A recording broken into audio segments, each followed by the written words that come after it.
Okay friends, तो अब हम लोग कुछ क्वेश्चंस करते हैं regarding ground to ground projectile. Starting में काफी सारे क्वेश्चंस बहुत ही आसान होंगे, ठीक है। The first question is,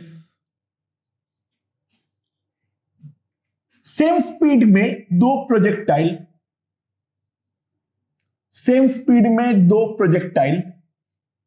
θ1 and θ2 angle of projection पे फेंका गया, ठीक है, राइट। क्या बोला हुआ है? उनका जो टाइम ऑफ फ्लाइट्स है वो है TF1, T1 एंड T2। उनका जो टाइम ऑफ फ्लाइट्स है वो है T1 and T2। They hit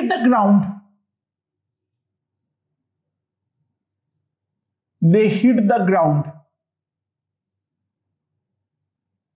at same range R. So find that R. Answer में केवल T1 और T2 ही आना चाहिए, इसके अलावा और कुछ भी नहीं आना चाहिए। तो दोनों सेम स्पीड से फेंका गया है, θ1 और θ2। एंगल ऑफ प्रोजेक्शन जो है वो दोनों सेम पॉइंट पे ग्राउंड को हिट करता है, इतना बोला गया है। और उन दोनों का जो टाइम ऑफ फ्लाइट्स है वो है T1 और T2। तो हमें R ढूंढना है in terms of T1 and T2। So what is the scenario? Scenario क्या है मेरा? मैंने पहला वाला प्रोजेक्टाइल जो है वो मैंने θ1 एंगल से प्रोजेक्ट किया,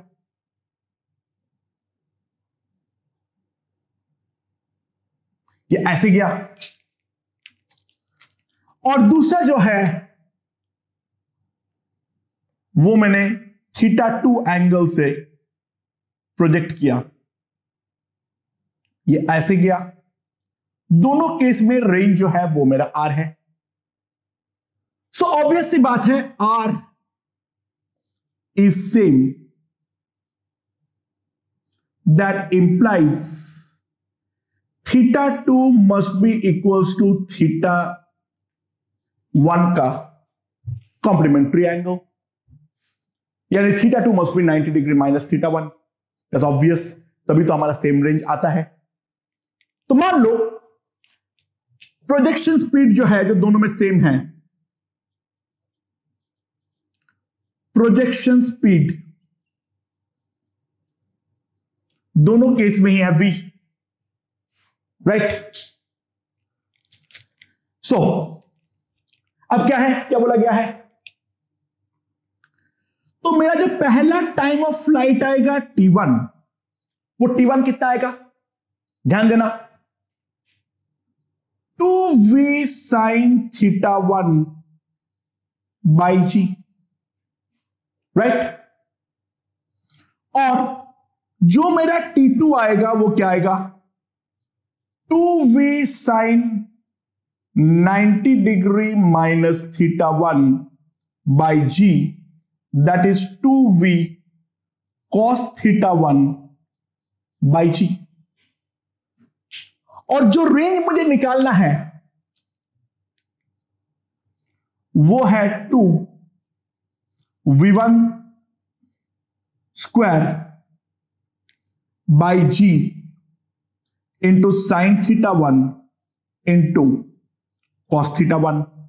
ये मेरा रेंज है। सो इट्स क्लियरली एविडेंट, मुझे अगर साइन θ1 इंटू कॉस θ1 चाहिए तो मुझे एक ही काम करना चाहिए, T1 इंटू T2 कर लेना चाहिए। तो T1 इंटू T2 अगर मैं करता हूं तो मेरे पास आएगा 4v square by G square into sine θ1 into cos θ1। तो T1 इंटू T2 मेरे पास कितना आ जाएगा? 2 by ji 2v/g sin θ1 into cos θ1 and sin θ1 into cos θ1 into 2v/g, that will be equals to range r. So clearly r जो होगा that will be equals to g/2 into t1 into t2. Right? काफी ज्यादा आसान question है, simple formula based question है, तो काफी आसानी से हम इस तरीके से सॉल्व कर सकते हैं। इसमें कोई भी प्रॉब्लम हमारा नहीं होने वाला है। राइट? तो चलिए सेकंड क्वेश्चन देखते हैं, ये भी काफी आसान है। Let's see.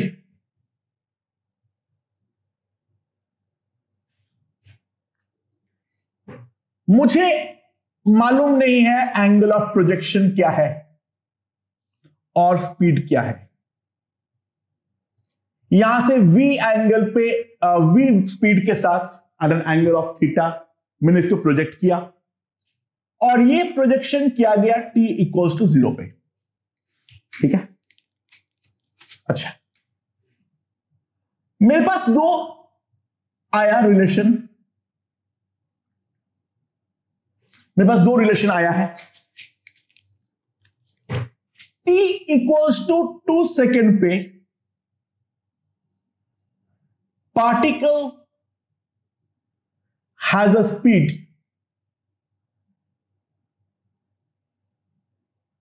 Equals to 2 metre पर second. Particle has a speed equals to 2 meter per second and it makes angle 30 degree with horizontal. It makes an angle of 30 degree with horizontal. इसके अलावा मेरे पास और एक चीज मालूम है।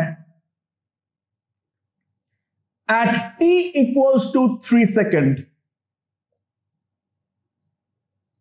It reaches the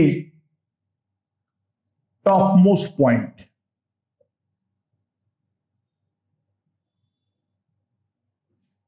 eight t equals to 3 second ये जो है ये अपना टॉप मोस्ट पॉइंट पे पहुंच रहा है। तो सवाल दो है, पहला कैलकुलेट v और दूसरा the angle of projection theta. Right? तो कैसे निकालें? अच्छा, ध्यान देना कुछ बातें। t 2 सेकेंड में सिनेरियो कुछ इस प्रकार का है, ये 2 है और यहां पर जो एंगल बन रहा है वो बन रहा है मेरा कितना,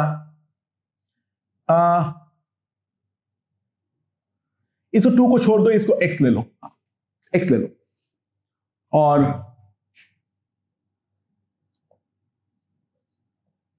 x भी निकालने का ट्राई करेंगे, कोई ना। ठीक है?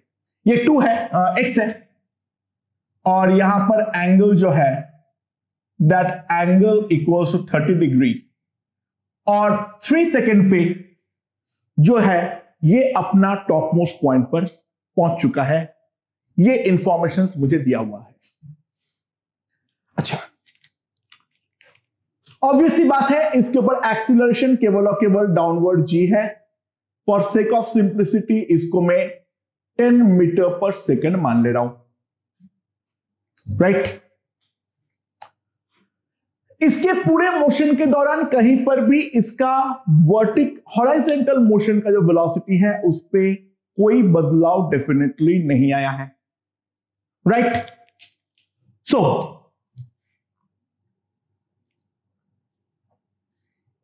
इनिशियल वेलोसिटी मैं मान लेता हूं v vector vx i cap plus vy j cap. Initial velocity जो है वो है मेरा x के अलोंग जो कंपोनेंट था, मतलब v cos थीटा बेसिकली मेरा vx है और v sin थीटा जो है वो मेरा बेसिकली क्या है, vy है। ठीक है? राइट। अच्छा, at time t v dash vector जो होगा it will be simply v x i cap, x में तो कोई बदलाव नहीं आएगा, plus v y minus g t into j cap, यानी y के अलोंग वेलोसिटी ये होने वाला है। So if we observe t equals to 3 second पे, तो ये टॉप मोस्ट पॉइंट पे चला गया है, तो t इक्वल्स टू 3 सेकेंड पे मेरा वी वाई डैश जो होना चाहिए वो मेरा 0 होना चाहिए। सो यहां से मैं सिंपली लिख सकता हूं v y minus 10 into 3 must be equals to 0, यानी वी वाई जो है वो होना चाहिए 30 मीटर पर सेकेंड। वी वाई जो होना चाहिए वो क्या होना चाहिए, 30 मीटर पर सेकेंड। नाउ अब वी एक्स क्या होगा, वी एक्स तो अनचेंज्ड है। सो t इक्वल्स टू 2 सेकेंड पे अगर मैं एनालाइज करूं तो वी वाई डैश मेरा क्या आएगा, इनिशियल वेलोसिटी 30 माइनस 2 इंटू 10, ये होना चाहिए 10 मीटर पर सेकेंड, राइट। सो इस डायरेक्शन में यह है 10, ये तो मुझे मालूम पड़ गया। इस डायरेक्शन पे तो Vx फिक्स है और जो रिजल्टेंट वेलोसिटी है वो मेरे 30 डिग्री पे है। सो tan 30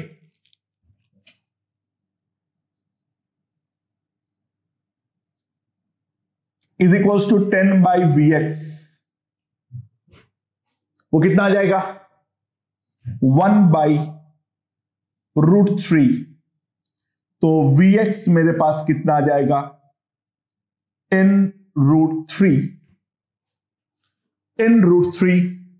मीटर पर सेकेंड, यानी Vx जो है वो मेरे पास आ जाएगा 10 रूट 3 मीटर पर सेकेंड, राइट।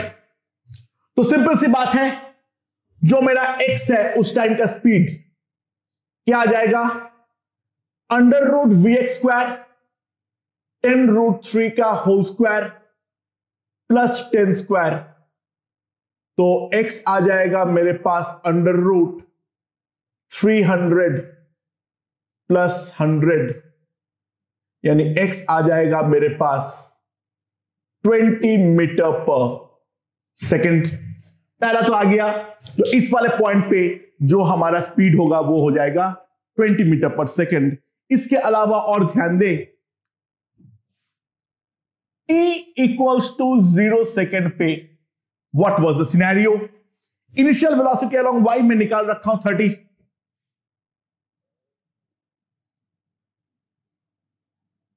ये वाला कंपोनेंट तो अनचेंज्ड है, ये है 10 रूट 3, एंड सो ये है मेरा v, ये मेरा angle theta. So tan theta कितना होगा, tan थीटा equals to 30 divided by 10 root 3, that is equals to root 3, यानी थीटा मेरे पास आ जाएगा tan inverse root 3, that is simply 60 degree. मतलब मेरा एंगल ऑफ प्रोजेक्शन कितना आ गया है 60 डिग्री। और v कितना आएगा, v equals to under root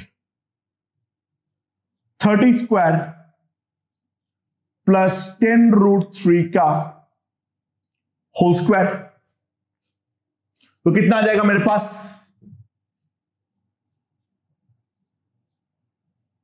900 plus 300, मतलब कितना हो जाएगा √1200 मीटर पर सेकेंड। तो इसमें से मैं अगर कॉमन निकाल लूं, मैं 400 तो मेरा रूट चला जाएगा, 20 हो जाएगा और 3 बचेगा। So it will be 20√3 metre पर second. So this is the initial velocity of projection. Angle of projection है मेरा 60 डिग्री एंड जो भी एनालिसिस है वो मैं पूरा का पूरा कर चुका हूं, सारे के सारे बेसिक फॉर्मूला बेस्ड क्वेश्चन है, काफी ज्यादा आसान क्वेश्चन है। I hope this point is perfectly understood, right. चलिए और एक क्वेश्चन देखते हैं।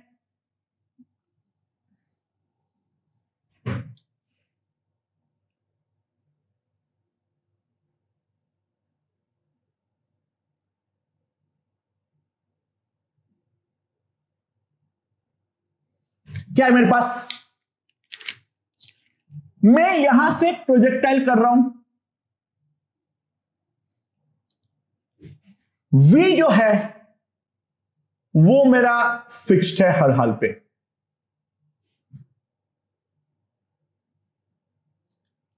थीटा वेरिएबल है, यानी मैं अलग अलग डायरेक्शन पे डेफिनेटली इसको फेंक सकता हूं। थीटा मेरा वेरिएबल है, मैं अलग अलग डायरेक्शन पे अपने मर्जी से फेंक सकता हूं। तो ये वाला जो पार्टिकल है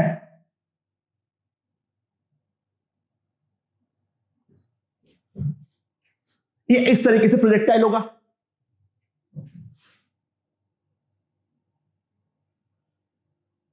यहां पर एक बहुत छोटा सा टारगेट है, प्रैक्टिकली अ पॉइंट टारगेट, ठीक है। बंदा अलग अलग एंगल पे फेंक के उस टारगेट को हिट करना चाह रहा है। बंदा अलग अलग एंगल पे हिट करके उस टारगेट को हिट करने का ट्राई कर रहा है, ठीक है। अच्छा, if theta is equals to alpha, then he undershoots by distance equals to a। अगर मेरा थीटा अल्फा है तो वो अंडरशूट कर रहा है बाय एन एंगल ऑफ ए, अंडरशूट कर रहा है, समझ में आया? यानी वो पहले ही गिर जा रहा है, टारगेट तक पहुंच नहीं पा रहा है। If theta is equals to beta, then he overshoots by distance b। अगर थीटा मेरा बीटा है तो और दूर जाके टारगेट के पीछे जाके पार हो जा रहा है, तो इन दैट केस जो वो ओवरशूट कर रहा है by a distance of b, तो कैलकुलेट ट्रू एंगल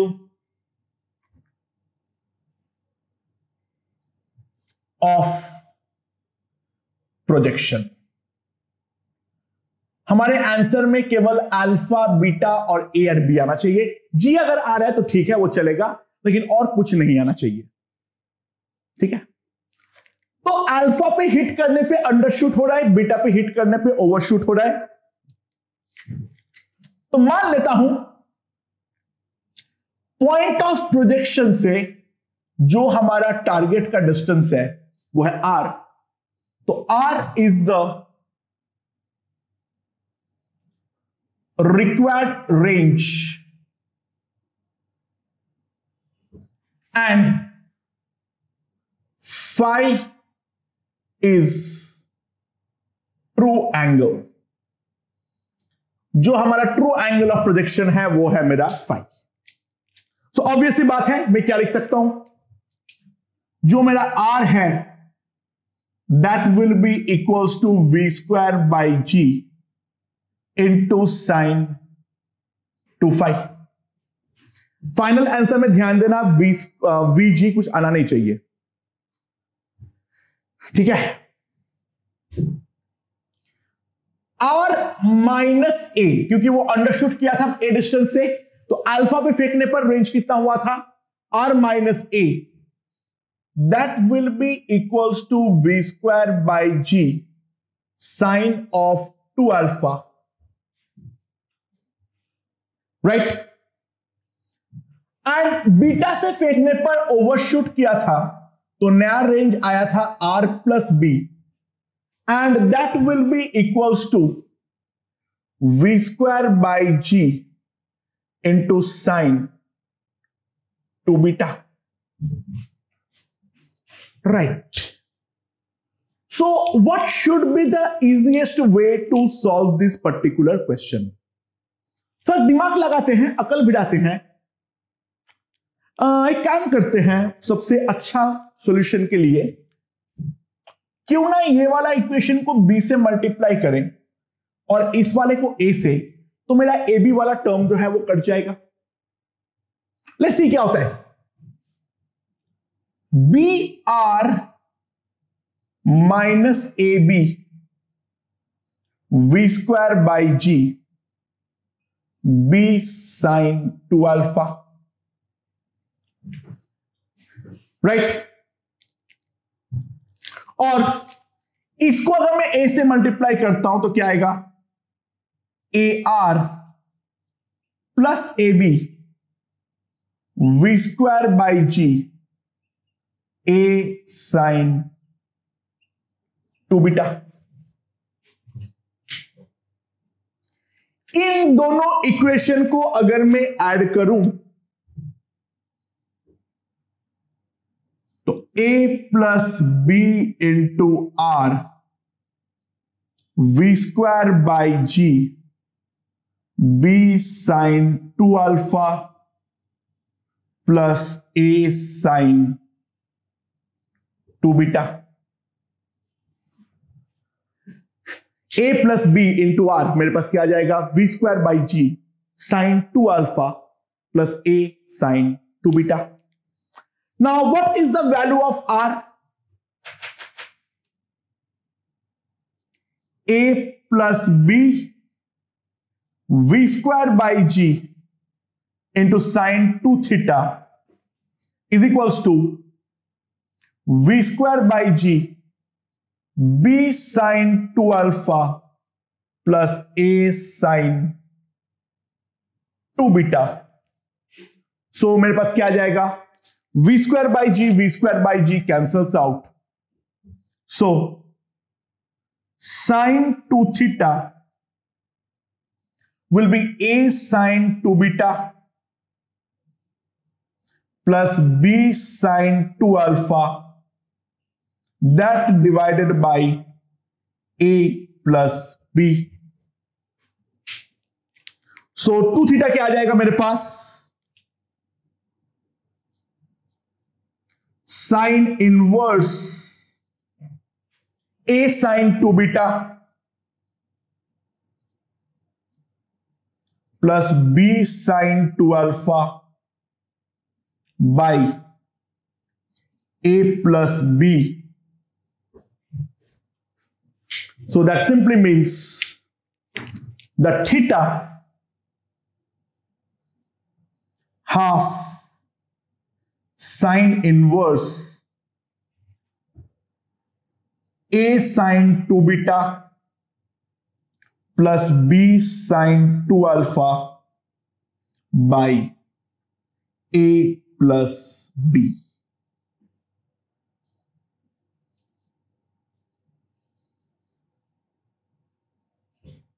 यहां से मेरे पास जो ट्रू एंगल ऑफ प्रोजेक्शन है वो आ गया है।